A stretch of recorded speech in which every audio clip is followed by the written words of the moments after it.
हुकूमत के पहले 13 माह में पावर सेक्टर का गर्दिशी कर्जा 283 अरब रुपए कम हो गया है। मार्च 2025 तक पावर सेक्टर का सर्कुलर डेट 2396 अरब रुपए रहा। इस हवाले से तफसीलात जानते हैं डॉन न्यूज़ के नुमाइंदे ताहिर शिरानी से। ताहिर शिरानी, बताइएगा, पावर सेक्टर का गर्दिशी कर्जा कम हो गया है?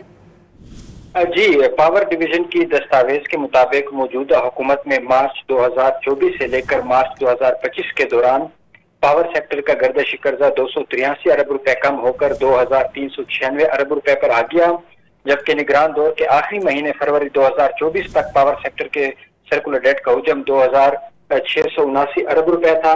दस्तावेज के मुताबिक फरवरी 2025 के मुकाबले में जो मार्च 2025 है उसमें सर्कुलर डेट में 135 अरब रुपए कम हुआ है सर्कुलर डेट, और फरवरी 2025 तक पावर सेक्टर का जो गर्दिशी कर्जा था वो 2531 अरब रुपए था, जो मार्च 2025 में कम हो गया।